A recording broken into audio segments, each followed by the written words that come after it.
Hi guys, welcome back to a chapter day series. I hope you guys are doing fine and staying alright. So if you watched the first video that I've posted in 2 days, Joshua chapter 8, you would know that I challenged myself to post 3 videos in one day, and this is the third video. We are done. So yeah, we're done, and I really pray that I don't have to experience any time where I'll just have to, procrastinate. Well, not necessarily procrastinate, but postpone posting videos, because I really enjoy doing a chapter day and just sharing thoughts about the Bible and stuff like that. It's amazing. But yeah, we have 14 more days until we're done with the book of Joshua. 2 more weeks, we're gonna be done with this. So I'm so happy, and I can't really wait for us to celebrate. And I have not forgotten about the giveaway that I said I was going to do during the first week of August. I'm still planning on that. I'm getting some of the supplies slowly and slowly.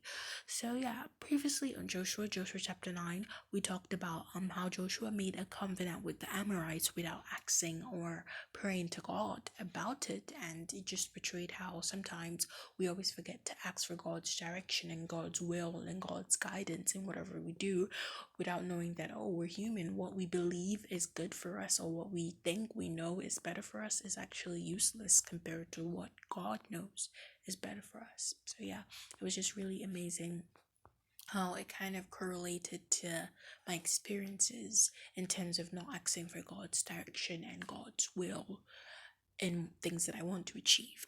So like I said, today we're reading Joshua chapter 10, and it's how many verses? It's 43 verses, the longest. This is really long. 43 verses, but it talks about how now the Israelites and Joshua have acknowledged that, wow, the Amorites, the people who came, were spies for the Amorites. Wow, shocker, we're shook. So they're kind of like in shock that, wow, they really just let that happen. And so basically God was like, you didn't ask for my grace, you didn't ask for what I believed, you didn't ask for guidance from me, so I'm not gonna let the sun set until you go capture other cities and other people by my grace and by my directions. And some verses that stood out to me were verse 8, and it says, "And the Lord said to Joshua, don't fear them, for I've given them into your hands.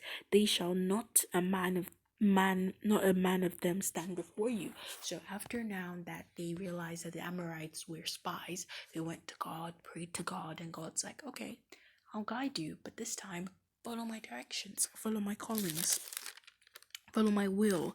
And another verse is verse 14.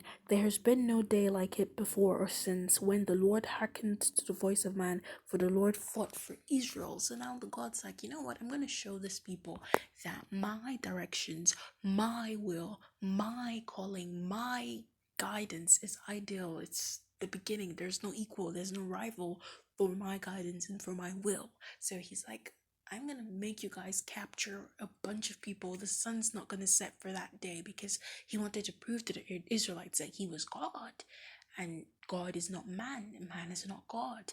So yeah, they captured 5 kings in one day.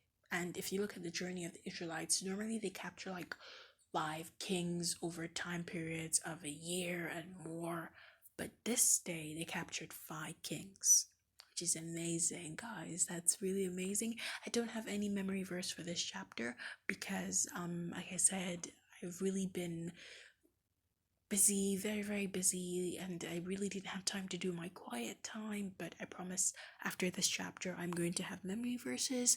And so, yeah, I really pray that God protects us and helps us to continue this work with Him, and we keep on asking God for His direction and His grace and His will in everything that we do. So see you guys tomorrow. Stay safe, and see you guys tomorrow. Bye.